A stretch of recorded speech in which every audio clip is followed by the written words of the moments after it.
Салом алейкум мардум. Дар обзори имрӯзаи мо Lexus RX 350 соли 2010. На самом деле мо ира харидан дар 2011 моро гуфтанд ки по документу 2010 ҳай. Ва биё камтарак пеши видеоро сар карда нақл кардем ки мо чӣ харидем. Имена мошини худмонай. Ме мошина ба тағама харидем. Мошина мисол ма ёфтам, ма договор кардам, ҳамаша хулоса гап бигем договор ёфтан ҳамаша ма кардам. Рафтак лоя дода гирифт мошина. Мошин дар сайт мондаги буд 149 000. Основном аввал бигем соҳиби ин мошин Lexus 2007-8 аст ку где-то 100 000 ам хадарай. Ам хеле хариданӣ буд. Гуфти япо видиш ранги моҳия уже ора. Лекин ман савои додам ки уже ин мошино не стоит барои харидан. Вақте ки так мисол мошин харидем, ман фикр мекунам бо боли мен ягон та навташа бихарим нормалие. Алейкум салом. Хулосаи гап, имена ами Lexus ман предлагат кардам, Lexus сеюм поколения ва нишон додам нормалие, видиш маъқул шид. В основном и части ки пеш дар мебинен, бигем ами бампери пеш. И аз заводской бампери хеле нест, заводской навоз ман суратша мемонам меброя, инам хеле ай. Не ки ман фикр мекунам чем заводской, ира перекидка мекунам бампера, баъд я майда видиш медроя. А так бампери основной ранги бигем ам соли 2007-8 чихе монанда как ранги ам бигем моҳия, у хамада шахсан маъқул нест. Не ки мошин вигид набуд, ира бампера хато накунам агар ира X меган, где-то ами 10,000 ё 11,000 сомон да минус плюс ам хеле бампер мекунан, баъд на самом деле мошин вид мегиран. Не ки всё равно бехош да уже кам-кам зазора ки нози дора, хай кор дора, ира мегири кор мекунӣ. В любом случае ҳар чизе ки гирифти айсар тов доди хеле кади по-любому ам хе мешава. Хулосаи гап 149 000 будак ва мо занг задем, маслиҳат кардем, договор кардем. Дар байни агала Исус кашокашид. Як айзга гирифтаниш буд, рафтем бо отказ кард. То есть ҳамин фурӯшанда бо отказ кард, моро додаш. В общем овардем 143 000 да гирифтемаш. Иноз ман нишон метам чиша, моторша. Дар ҳамин Lexus сеюм поколения мотори 3.5 задагиян, яке аз бесмерни гуфти гапҳо чӣ хеле меган, ам хеле моторай. Нёкне. Чӣ хушрут чотка гуфти гапҳо упаковка кардагия. Чӣ мощно, приятный. Мотор конкретный мотори хизматия 3.5, расходаш примерно, мисол ҳамон қадар ки где-то 3 ҳафта инам дар дистимой, минус плюс бигем 13-14 литр мехӯрад. Ба ин мошини мощный, ба ин объем ман фикр мекунам ки чоткия. Нёкне вақте ки бампер алиш кади, чӣ яр намуд зазорчо меброя. Ман фикр метава видодам ина. Хай ёра бо даволаш бо кор мекунӣ. Чизи заводской по-любому хай дигар. Ина нёкне. Ва ин мошино мисол қадар минус бигири, минус надора. Пешай ман фикр мекунам бояд ҳар сол имена мисол пешай тобистон радиаторша бояд як бор бушӯи тоза кунӣ. Имена ами кузова. Свет сия хай мутаассифона тези ба ҷазир мешава. Имена тобистонда. Ин мойкаш мекунӣ ки пагаш уже ҷазир шидак. Ва чӣ хеле гуфтам чизи заводской по-любому дига ҳай. Ман намедонам ака имена фикри ман ами одамон мошина нав мехаранд, дарора мекананд, шума изоляция мекунанд. Ман фикр мекунам мошине ки нав хариди, мисол ёра не 2010 уже 15 сола дар хизматан ёра не. Мошина ки вақти нав хариди, мошини нава, ман фикр мекунам вообще не стоит ам чизе ки заводской амра бикани бо айсар барои иқри ковоз пас шидан бикани ам дар пара гуфти гапода. Бикани айсар бо амҷа шума изоляцияш кунӣ. Бе салони дунуша нишон метам чӣ хеле. Уже вақт дара уй мекунӣ, мисол инҷа чия нёкне. Чотка электропакетҳои хайнаи оинои дурун инҷа гуфти гапо намо боковое бозӣ мекунам. Нёкне.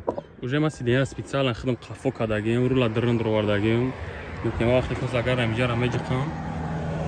Нёкне поли ҳама чотки мешава. Ина маҷиқинуш. Нёкне рул бромаде истай. Сидеяради, сидени пешо меса автоматик. Ина. Ого. Система гуфти гапонам хеле худаш сохранить мекунад дора. Бо хай мелочане кино всё равно приятнее, да. Салон приятнее, нёкне уже вақте мошина мешини, салон нормальный. Чем як кузов пеш. Один поколение гуфти гапо и приятнее нёкне. Хеле бо ака хеле гуё мебелш кардагиан, мисол хеле бигирем ака имам дара пушум, оз берун шум ная. Мисол мебел кардагиан, хеле боли базеб метова. Ва ماشین خیلی لوک داره چوت که کنن یا که سیستم پولی برو لوک اوی میشوا اینا او کنم یه فکر نکته قضیه اکورات نخواهش میروا مخانه کلاس آمده که محکم شما لوک مولتی رولای چوت که میتون تلفن که پیاس کنی یک یگان بلام میکنی پاس میکنی و سیستم اینو کنین سیدین را گرم خنک کردن دور ایجا و دیگه سالنش خیلی نرماله سالنش کشوده که سالن پیشش خیلی چوت که کامفورت روش هم نرماله طرز باگاژ اوشیدن اینترس نیان یا کنین دکلی دا چیپ دبایت کدگیان چیپ میجی قیمستی اتوماتیک خودش اکورات نه باگاژ اوشیدن میگیره باگاژ کالونه یا سه گوسپند بگوی گفتی اپو میگنجا یا کنین چه کالونه سه گوسپند خیلی سه تنها گنجا کرده تاسپاکوی نمیگنجا و کلیتا اکورات نمیجی ماشین اتوماتیک محکم میشه این سیدنی قفوش نگاه کنه سیدنی قفوش راست دیگه به نمیدونم چی باید خیلی نرماله تنگ نیست کشاد نیست چوت کیا که نماده تو خماقول نشی سیدنی قفوش خیلی که بولی خیلی کامفورت نی بعد نمیتوان خیلی ایده خیلی در نظرم چوت بیشوی میتوانم سیدنی قفوش راست دیگه تیپا با همین کوزوف من فکر میکنم سیمبول 2010 سیدنیش قفوش تو تا نیستوی تایده یعنی خیلی گفتی گپا فخر کنه میگن چی میگن تای دوره جمعی استکان تایمونی با بولی پریاد نیه اینجاش هم اوی میکنی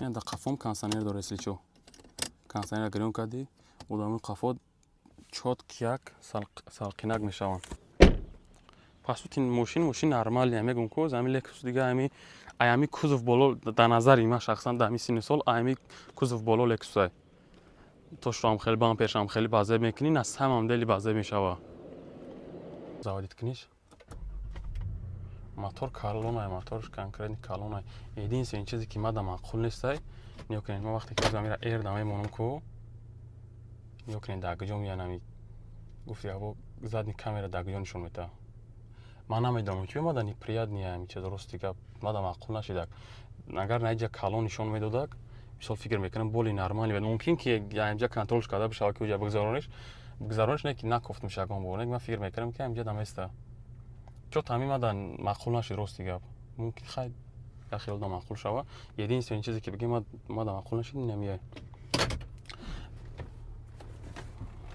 پادلاکودینگ شان یوکنیم پادلاکودینگش کارینی چقدر تو اونم مدرسه میدونم میره و چقدر کاروش پادلاکودینگش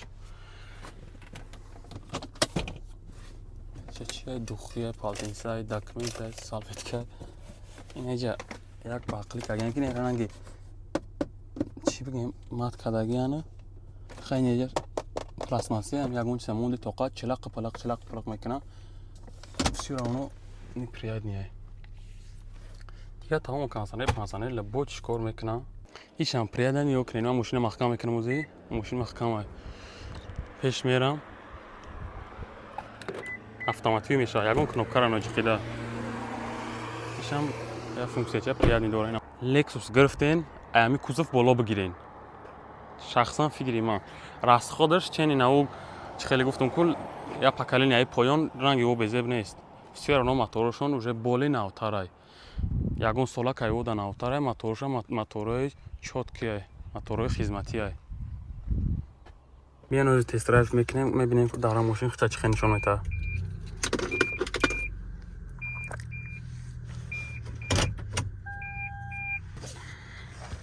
рафтем уже не хеле объём нёвоз дорада мотор ки калонай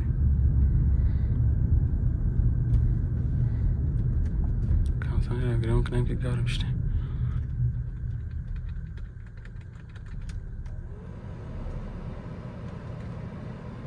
اینا را مجید کنیم را بولون که کانسانش گرم شد AC Air Condition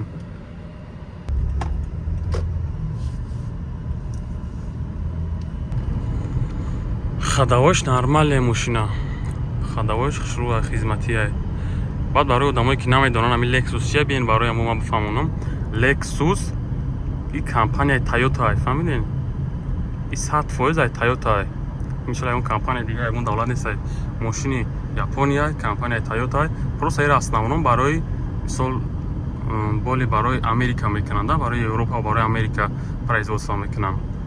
Боли на иҷош кам-кам на майдачӯдаш фарқ мекунанд.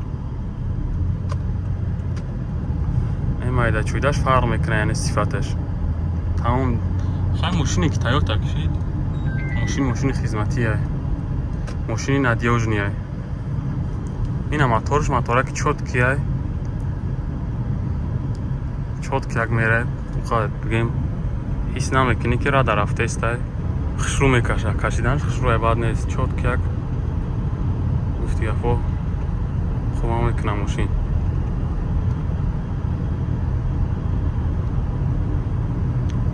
мегӯм ку ходовоиш соз боша, расход надошта боша. мегӯм ку 13-14 литр мехӯрам минус пирӯз 100 километр. Нормальне хай.